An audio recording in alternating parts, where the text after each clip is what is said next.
I've never been so against seeing Mike Chandler fight. How's that? And I know that's. I love Mike. He's a great fighter, but God, please let this fight come about. I'm not saying that in any bad ways towards Chandler. I love him, but Gaethje and Nurmagomedov, put them in bubble wrap right now. Just let them make weight. Let no problems happen. I want to see this fight. It just couldn't be such a stark difference of styles. Like Chandler is nothing like Gaethje. Chandler is nothing like Khabib. He's a little mix between the two of them. Yeah. He's got good power in his hands, got a little bit of speed, and he's got some. He's got a lot of speed. You got to be honest. Yeah, he's fast. And he's got some good wrestling. But I feel like his wrestling's not Khabib's level, but his punching is not.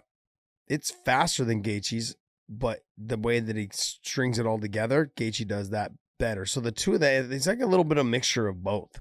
So if one of those guys does fall off, their opponents. I think Gaethje takes damage better. Oh yeah. Not that Mike doesn't fight through it, but he's got that, he cuts easier, he marks up easier. He fights all the way through it, but Gaethje doesn't every now and then he'll get his chicken legs because he gets rocked by a shot. But he really does play off when he gets hurt a lot of times. Just plays it off. He doesn't really mark up that much. He doesn't, show the effects of some of the shots that he takes. So this is true.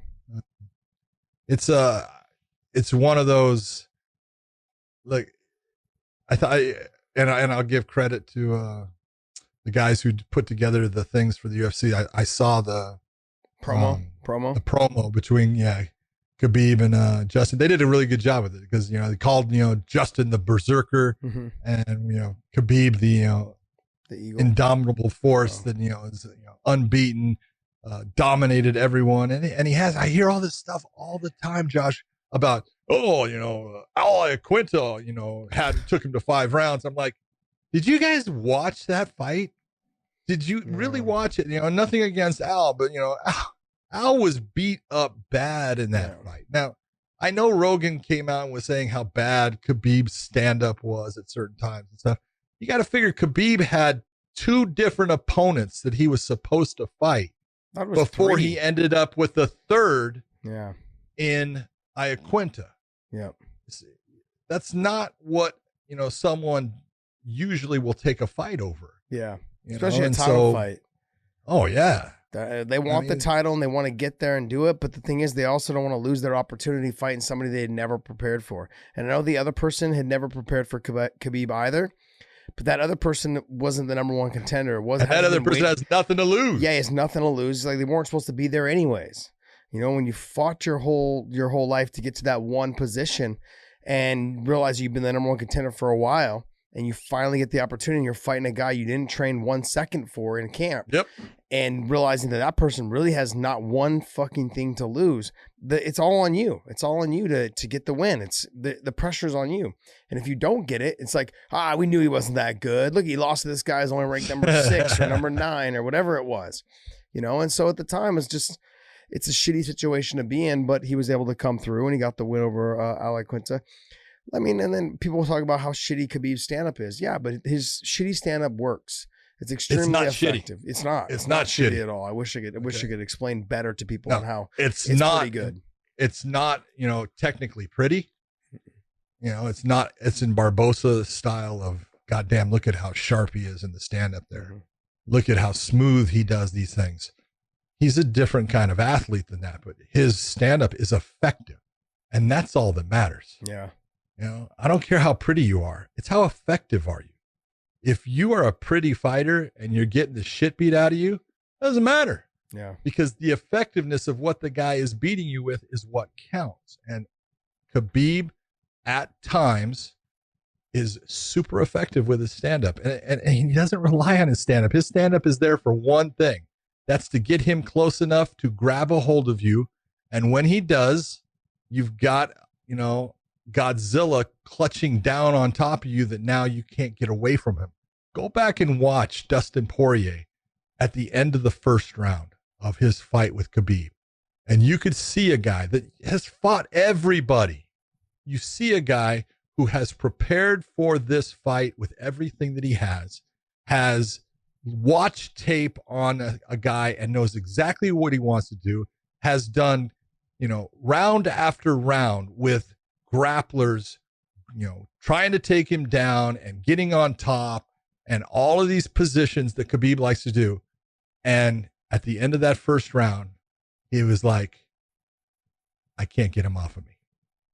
Everything that worked for him in training every time, all of a sudden, it's not working. Mm-hmm. And that's when you go, shit, what do I do? Mm-hmm. And now things start falling off of, the cart starts losing its wheels because you don't know. And when you don't know, you got problems in a fight. Yep. Khabib has never been in that position. You can watch all of his fights. Not once has he ever stopped being who he is. Yeah. He just goes after what he does. Yeah. The rule is this, and I think everyone, if it's not broke, don't fix it. You know what I mean? And so what's the point? Like, and Javier Mendez, his coach, even with conversations with Khabib's dad before he passed, the conversation was always, we're just going to do what he does. We're not going to try and reinvent the wheel. There's no reason to. Why are you going to reinvent something that's not broken? Yeah, it's not. That's what my point was. Is that it's not even broken. It's running at high octane. He's driving a fucking Ferrari when everyone else is driving Volkswagens. You know what I mean? And it's just the way he performs. His conditioning is impeccable. Like everyone's, he got tired against Conor. He got tired. He blew his wad trying to knock him the fuck out on the ground.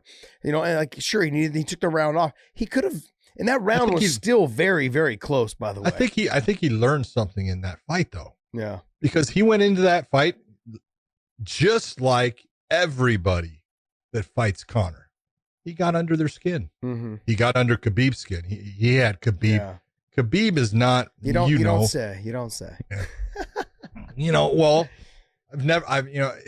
one of the best parts of being a referee and refereeing someone like Khabib is you get an up close and personal account of all the things he says during a fight. Even his corner doesn't get to hear all the things that he's saying. Yep. Okay. And he is nonstop, and when he has somebody in a position, he'll sit there and normally, generally, usually his comments are, you need to tap. Mm-hmm. I do not want to hurt you anymore. Mm-hmm. I'm going to hurt you. Tap now so we can stop. Yeah. Then he starts hitting him more. With Conor, the words that were coming out, I know because I talked to her about is, talk now, motherfucker. Yeah. So, that's not his norm. No, so, it's not. Know that, someone got under his skin and he was fighting in a way that, hey, it was smart of Conor to do it because you want to get someone out of their game. And that's why he does what he does. But, it affected Khabib, but I think Khabib learned something from it too. Yeah. No, I think he did. I think he learned how to control. He's always been very able to control his temper. He had lost at one time in training with this kid named Frank Munoz, real big, tall kickboxer, and Frank was trying to go really hard with him. Khabib had a fight like in 2 weeks, and Frank was just there to train and pissed Khabib off. So Khabib picked him up, slammed him, and we had to pull him off of him after the round. It was just like he just was putting it on him. Everyone's like trying to break him up. It's funny though because the Russians, even though they were all extremely close, they were all kind of just standing there watching because Khabib was doing the work, as he had lost, but it was, I think had somebody else jumped in, they probably would have jumped in as well. But they was like, hey, guys, no fighting. But I think he did learn a lot from that Conor fight. I think he learned a lot. On learning how to keep his composure in situations like that. It's usually him that is the one that is, showing a little bit of mercy towards other people, but the fact that he didn't do it for Conor, it just let you know that Conor got under his skin. So I think he learned a lot, from that scenario of like, hey, just don't let it get to that point ever again, because that wasn't the best Khabib you guys have ever seen. That's the thing. Like, I can't say it enough. You haven't seen the best one yet. 100% agree. Okay.